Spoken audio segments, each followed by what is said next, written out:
उत्तर प्रदेश बहराइच नानपारा हाड़ा बसारी Rupaidiha road Nanpara नहर पर सरकटा शव मिला था, जो क्षेत्र में चर्चा का विषय बना हुआ था। बहराइच नानपारा पुलिस ने किया बड़ा खुलासा, पैर में बंधे धागे से किया सनसनीखेज हत्याकांड का खुलासा।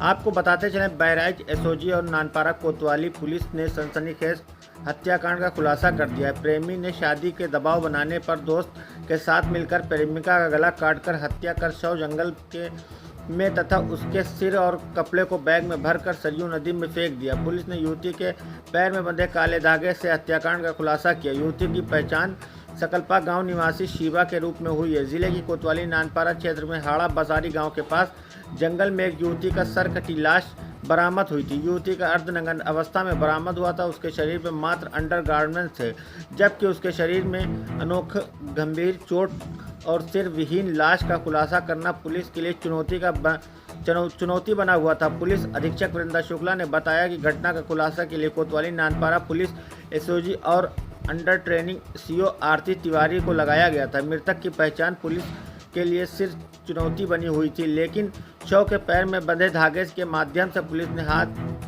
अभियुक्त के गिरवान तक पहुंचा दिए। पुलिस अधीक्षक वीरेंद्र शुक्ला ने बताया, युवती की पहचान थाना रुपैडिया क्षेत्र ग्राम सकलपा निवासी शिवा के रूप में हुई है, जो बचपन से अपने मामा के यहाँ रहती थी। उसकी पहचान पड़ोसी गांव के एक युवक से हो गई थी। धीरे धीरे दोनों में प्रेम प्रसंग के परवान चढ़ने लगा। परिजनों ने जब इसका पता चला तो उन्होंने इसका विरोध शुरू किया, लेकिन दोनों के बीच संबंध बरकरार रहे। इसी बीच युवती ने युवक को शादी करने के दबाव बनाने लगी। उसके बाद प्रेमी ने युवक के प्रेमिका को रास्ते से हटाने का षड्यंत्र रच डाला। उन्होंने बताया कि युवक ने अपने दोस्त के साथ मिलकर यूटीआई में सुनसान स्थान पर बुलाकर गला दबाकर हत्या कर दी। बुगदे से उसका गला काटकर हत्या कर दी। उसकी पहचान छुपाने के लिए उसने कपड़े उतारकर उसके अर्धनग्न कर दिया। उसके बाद उसके सिर और खून से कपड़ों का बैग भरकर सरयू नदी में फेंक दिया। उन्होंने बताया कि घटना का खुलासा करते हुए पुलिस ने दोनों अभियुक्तों को गिरफ्तार कर लिया, खून कपड़ों को बरामद कर लिया है। उन्होंने बताया कि पुलिस ने डीएनए कर रही है और उन्होंने अभियुक्त के शीघ्र कठोर दंड दिए जाने की दिशा में पुलिस कार्य रही है। Bureau report Faraz Khan. Bharat news channel को लाइक करें, सब्सक्राइब करें, बेल आइकन ज़रूर दबाएं।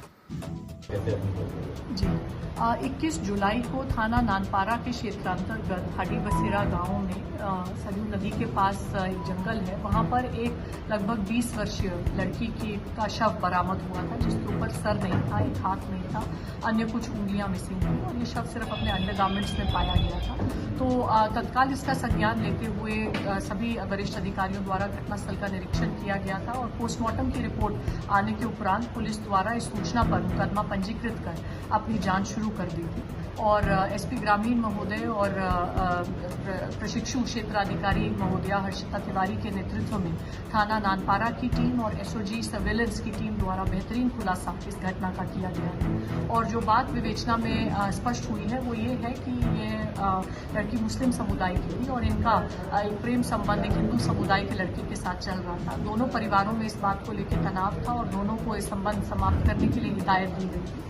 फिर भी दोनों के द्वारा इस संबंध को जारी रखा गया और हाल ही में लड़की द्वारा लड़के से कहा जा रहा था कि उनको शादी कर लेनी चाहिए, जिसके फलस्वरूप इस लड़के द्वारा अपने एक सहयोगी के माध्यम से लड़की को बेला फुसला के सुनसान स्थान पर बुलाया गया। मोटरसाइकिल पर बिठाकर हाड़ी बसेरा के नजदीक इस जंगल में ले जाया गया। वहां पे पहले गला घोट के इसकी हत्या की और फिर ताकि शव की शिनाख्त न हो सके एक बोगरा से इसका सर काटा गया, अन्य इसके बॉडी पार्ट्स को हानि पहुंचाई गई तथा इसके कपड़े भी उतारकर ये सभी चीजें आला कत्ल के साथ पानी में फेंक दी गई। तो इसमें बहुत परिश्रम के बाद और हमारी टीम द्वारा बेहतरीन इन्वेस्टिगेशन का उदाहरण देते हुए विभिन्न प्रकार के टेक्निकल और मैनुअल एविडेंसेस को इकट्ठा किया गया है। ये भी उल्लेखनीय है कि अभियुक्त द्वारा जो फोन नंबर्स यूज किए गए थे घटना कारित करने के लिए, जो वहां की टावर आईडी में आ रहे थे, वो भी घटना करने के बाद बंद करके पानी में ही फेंक दिए गए।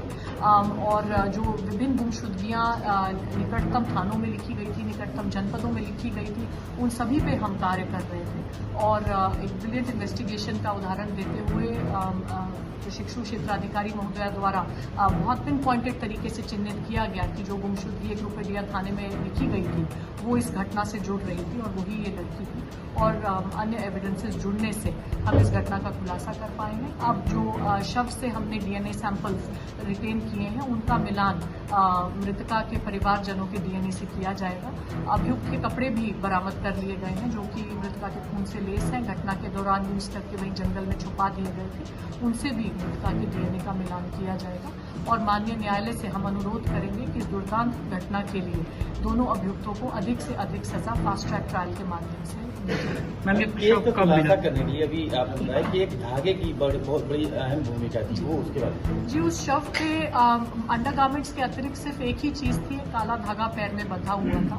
तो जो फोटोग्राफ्स हमारे पास लड़कियों की उपलब्ध थी, जो हम विभिन्न गुमशुदगियों की फोटोग्राफ्स को स्कैन कर रहे थे, तो उसमें जो हमारी सीओ हैं उनके द्वारा ये नोटिस किया गया कि एक लड़की के पैर में काला धागा बंधा हुआ है। तो उस गुमशुदगी में थोड़ी और विशेष रुचि ली गई और गहनता से पूछताछ की गई, तो कोई शव करें। लड़की मूल रूप से हरदी थाना क्षेत्र की रहने वाली है, पर बचपन से ही अपने मामा मामी के यहाँ रूपडिया थाना क्षेत्र में रहती है। मैम ये शव कब बरामद हुआ था और हत्या कब की गई? ये शव 23 जुलाई को बरामद हुआ था और हत्या 21 जुलाई को की गई।